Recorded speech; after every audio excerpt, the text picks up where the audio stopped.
नमस्कार, सुप्रभात। आप देख रहे हैं खबर एचपी और समय हो चला है हिमाचल की 25 बड़ी खबरों को जानने का। तो आइए एक नजर डालते हैं 25 बड़ी खबरों पर फटाफट अंदाज में। इससे पहले यदि आप वीडियो को लाइक नहीं किए तो लाइक कर दीजिए और चैनल को सब्सक्राइब कर लीजिए।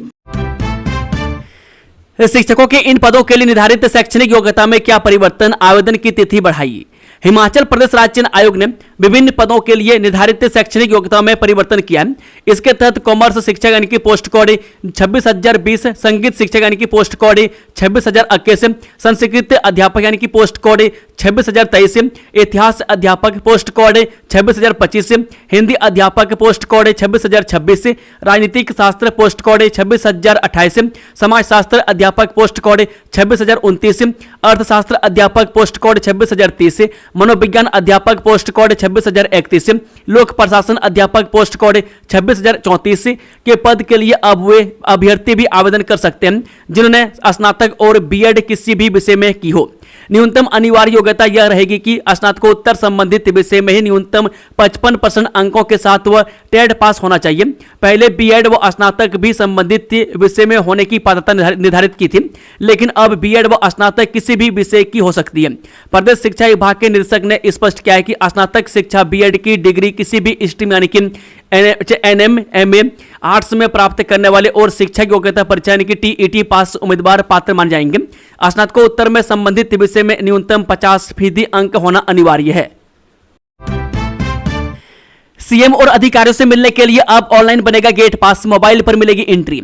हिमाचल प्रदेश सचिवालय में अब मुख्यमंत्री और अधिकारियों से मिलने की प्रक्रिया पूरी तरह डिजिटल हो गई है। मुख्यमंत्री सुखविंदर सिंह सुक्खू ने शुक्रवार को राज्य सचिवालय में डिजिटल गेट पास प्रणाली और unified digital calendar and appointment management system का शुभारंभ किया। नई व्यवस्था के तहत अब सचिवालय आने वाले लोगों को ऑनलाइन डिजिटल गेट पास मिलेगा, जिसे मोबाइल पर डाउनलोड किया जा सकेगा। इससे कागजी प्रक्रिया समाप्त होने के साथ प्रवेश अवस्था अधिक पारदर्शी और तेजी होगी। मुख्यमंत्री ने कहा कि यह एकीकृत डिजिटल प्लेटफॉर्म जनता और सरकार के बीच डिजिटल सेतु का कार्य करेगा। इससे मुख्यमंत्री कार्यालय तक पहुंच और मुलाकात की प्रक्रिया अधिक सरल, व्यवस्थित और प्रभावी बनेगी। उन्होंने कहा कि प्रदेश सरकार प्रशासनिक व्यवस्थाओं में तकनीक के अधिकतम उपयोग कर जोर दे रही है ताकि लोगों को बेहतर और समयबद्ध सेवाएं मिल सके। चुनावी ड्यूटी करने वाले कर्मचारियों का मानदेय बढ़ा, पोलिंग कर्मियों को मिलेगा अधिक भत्ता। राज्य सरकार ने चुनावी ड्यूटी के दौरान दिए जाने वाले मानदेय, डाइट मनी और अन्य खर्चों की दरों में बढ़ोतरी कर दी है। नई दरें पंचायती राज संस्थाओं के चुनावों में लागू होंगी, जिससे चुनावी जिम्मेदारी निभाने वाले कर्मचारियों को आर्थिक राहत मिलेगी। अब पोलिंग पार्टी और सुरक्षा कर्मियों को मतदान दिवस के लिए प्रति व्यक्ति 225 रुपये डाइट मनी दी जाएगी। पहले यह राशि 100 रुपये प्रति व्यक्ति निर्धारित थी। इसी प्रकार मतगणना कर्मियों को भी 225 रुपये प्रति व्यक्ति दिए जाएंगे। हालांकि निर्देश दिए गए हैं कि यदि मतगणना 4 घंटे से कम समय में पूरी हो जाती है तो केवल हल्का जलपान उपलब्ध कराया जाएगा। पीठासीन अधिकारियों के लिए कंटीजेंसी राशि को भी बढ़ाया गया है। 500 करोड़ रुपए का ऋण लेगी हिमाचल सरकार, वित्त विभाग ने जारी की अधिसूचना। हिमाचल प्रदेश सरकार 500 करोड़ रुपए का और ऋण लेने जा रही है। वित्त विभाग की ओर से शुक्रवार को राजपत्र में इस बाबत अधिसूचना जारी की गई है। मैं इससे पहले वित्तीय वर्ष 2026-27 के दौरान 900 करोड़ रुपए ऋण सरकार ले चुकी है। मैं सरकार पर इस समय करीब 1,10,500 करोड़ रुपए से अधिक का ऋण चढ़ चुका है।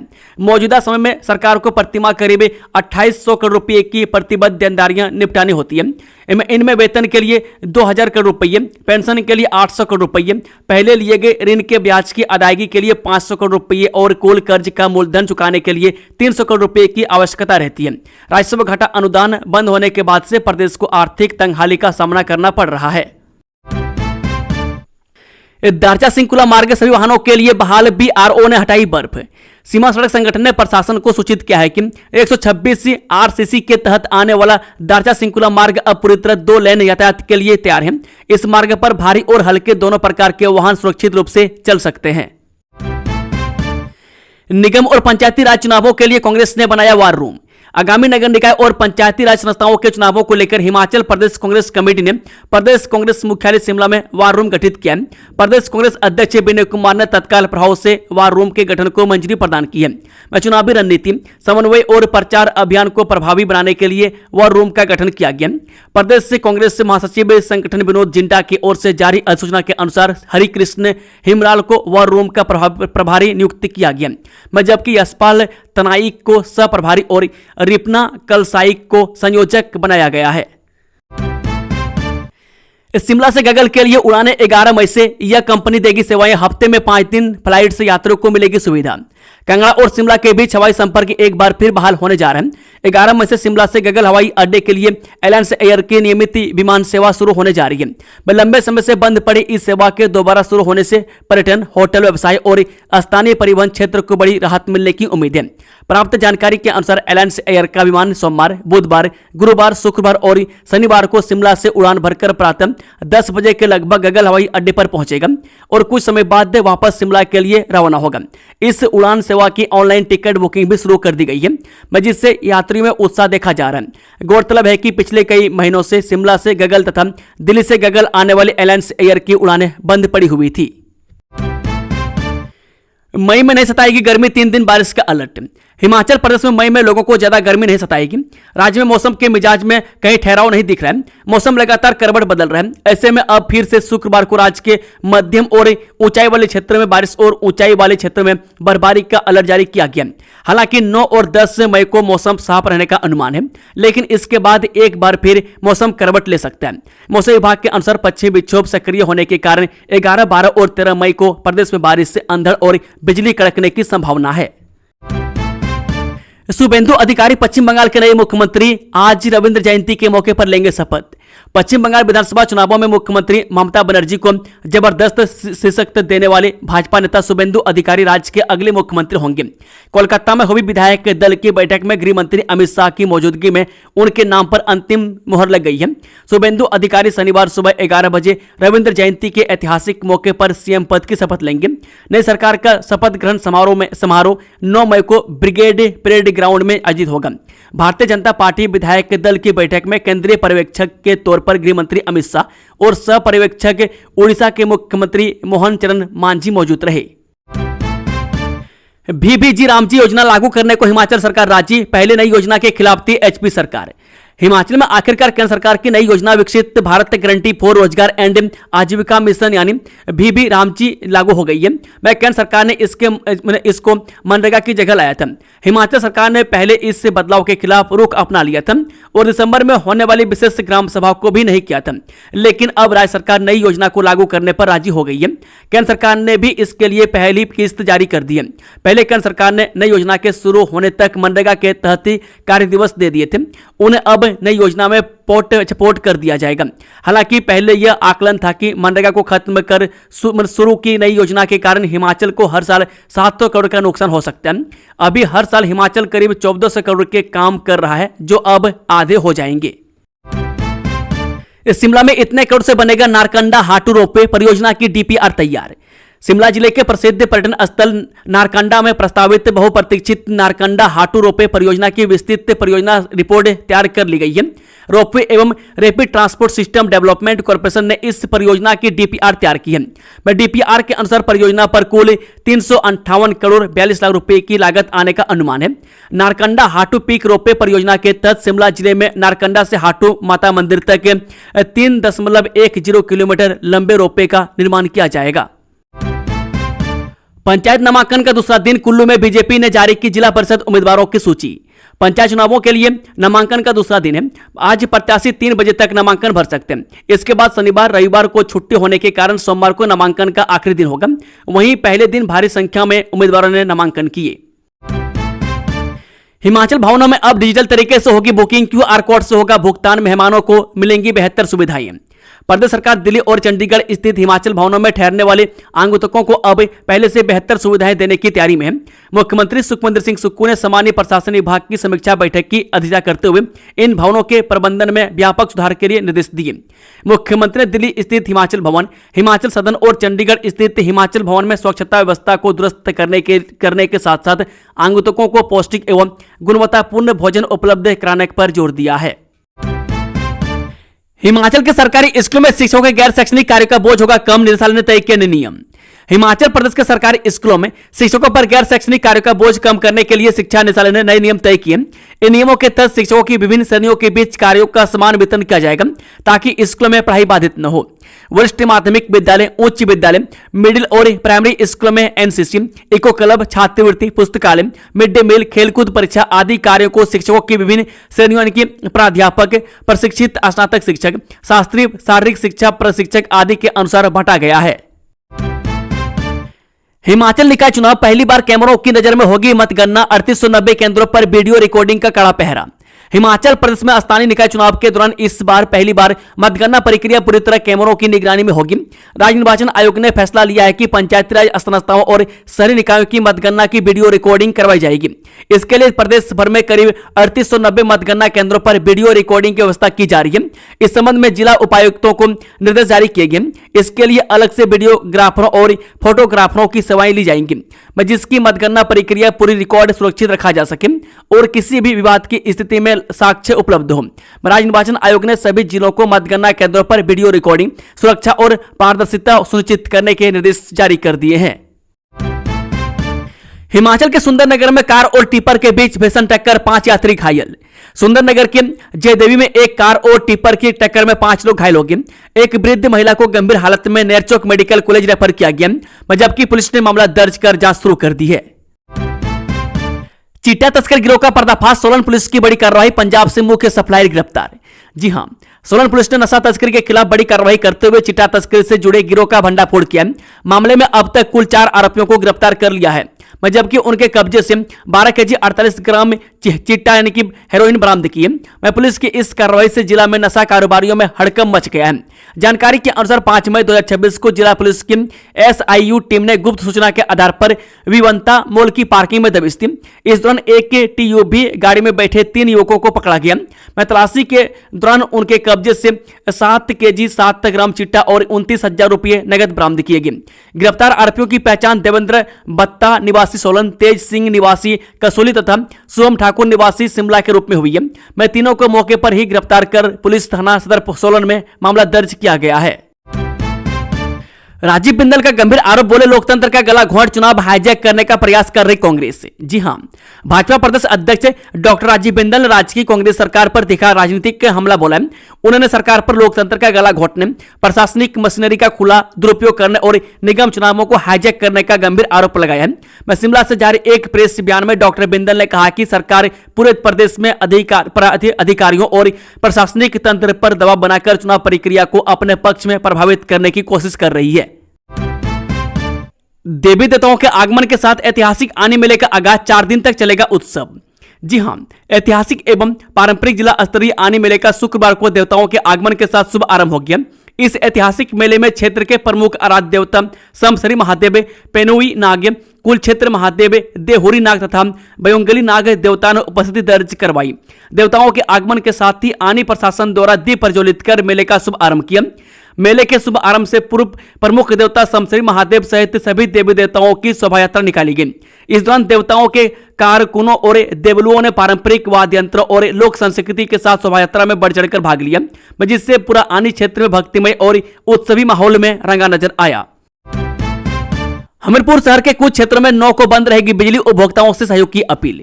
जिला मुख्यालय में जल शक्ति विभाग और TCP विभाग के कार्यालयों के पास से खतरनाक पेड़ों को हटाने के कार्य के चलते 9 मई को वार्ड नंबर 7 जल शक्ति विभाग के कार्यालय में TCP विभाग के कार्यालय और इसके आसपास के क्षेत्रों में सुबह 10 बजे से शाम 4 बजे तक बिजली पूर्ण रूप से बाधित रहेगी। सहायक अभियंता सौरभ राय ने इस दौरान सभी उपभोक्ताओं से सहयोग की अपील की है। गर्व का पल, हिमाचल की एक और बेटी ने पहनी भारतीय सेना की वर्दी, प्रदेश का बढ़ाया मान। हिमाचल प्रदेश की एक और होनहार बेटी ने भारतीय सेना में लेफ्टिनेंट बनकर पूरे प्रदेश, जिले और अपने क्षेत्र का नाम स्वर्ण अक्षर में दर्ज करवा दिया। कांगड़ा जिले के नगरोटा बागवा की प्रकृति सूद ने सेना में अस्थायी कमीशन प्राप्त किया। उनकी यह शानदार उपलब्धि न केवल उनके परिवार के लिए बल्कि समूचे क्षेत्र के युवाओं के लिए एक बड़ी प्रेरणा बन गई है।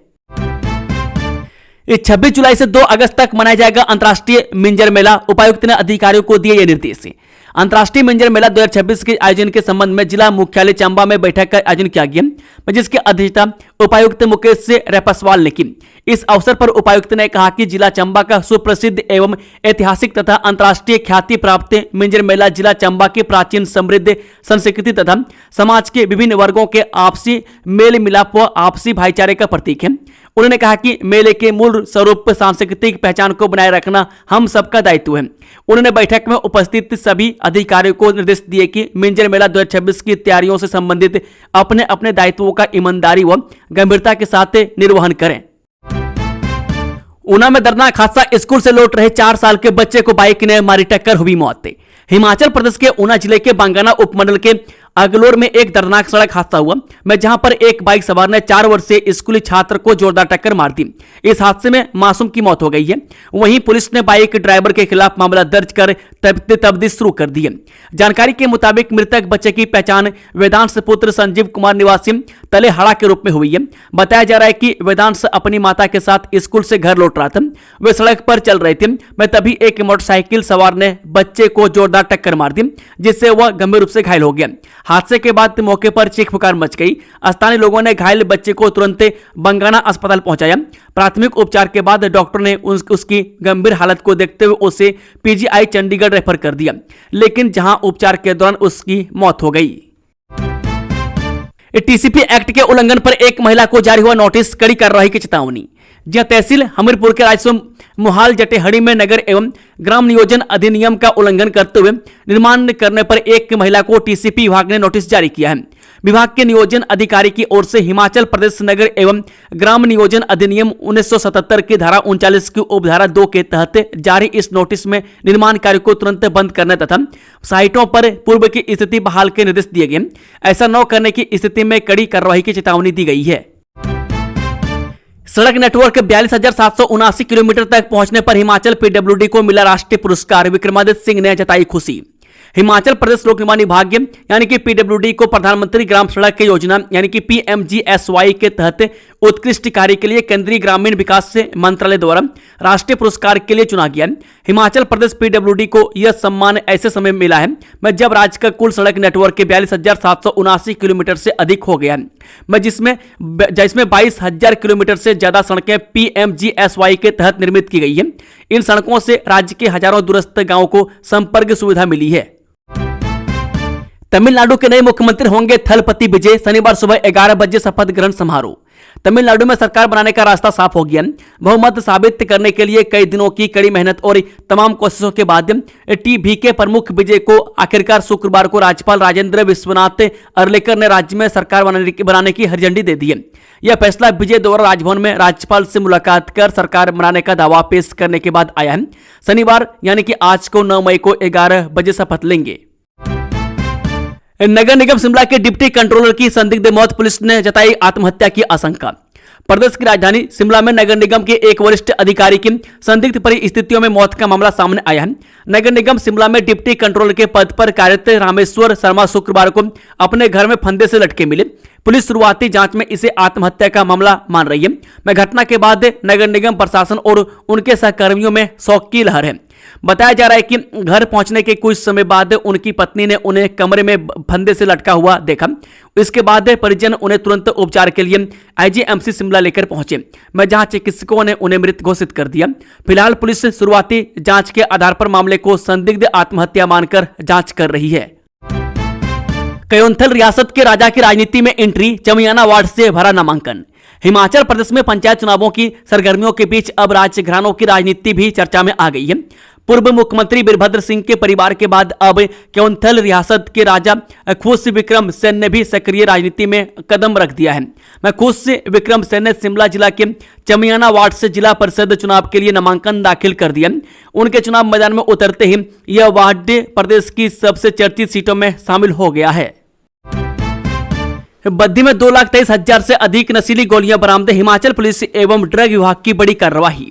हिमाचल पुलिस एवं ड्रग विभाग ने सोलन जिले के बद्दी में एक बड़ी संयुक्त कार्रवाई की, जिसमें उन्होंने 2,23,000 से अधिक नशीली गोलियां बरामद की है। वह साथ ही 2 आरोपियों को भी गिरफ्तार किया। वहीं हिमाचल प्रदेश पुलिस ने स्पष्ट किया है कि युवाओं के भविष्य से खिलवाड़ करने वाले नशा तस्करों एवं अवैध दवा कारोबारियों के विरुद्ध ऐसी कठोर एवं निरंतर कार्रवाई आगे भी जारी रहेगी। आईपीएल में हनी ट्रैप अलर्ट, बीसीसीआई ने खिलाड़ियों और स्टाफ के लिए जारी किए सख्त नियम। बीसीसीआई ने आईपीएल की सभी 10 फ्रेंचाइजी को हनी ट्रैप, सुरक्षा जोखिम और कानूनी दायित्वों को लेकर अलर्ट जारी किया। आईपीएल के दौरान खिलाड़ियों, स्पोर्ट्स स्टाफ और टीम अधिकारियों के होटल कैमरों में अनाधिकृत लोगों के प्रवेश पर रोक लगा दी गई है। वहीं बीसीसीआई की भ्रष्टाचार विरोधी इकाई यानी कि एसीयू को प्रोटोकॉल उल्लंघन और अनुचित गतिविधियों की शिकायतें मिली थी। अब किसी भी मेहमान को कमरे में बुलाने से पहले टीम मैनेजर की लिखित अनुमति जरूरी होगी। मैं खिलाड़ियों को होटल से बाहर जाने से पहले सुरक्षा अधिकारी और टीम इंटीग्रिटी अधिकारी को भी सूचना देनी होगी। नियम तोड़ने पर जुर्माना, निलंबन या अयोग्यता जैसी कार्रवाई की चेतावनी दी गई है। दोस्तों, खबरों का सिलसिला समाप्त होता है। अगर जानकारी पसंद आई तो वीडियो को लाइक, शेयर, चैनल को सब्सक्राइब जरूर कर लें। Thank you, all the best. जय हिंद, जय भारत, जय हिमाचल।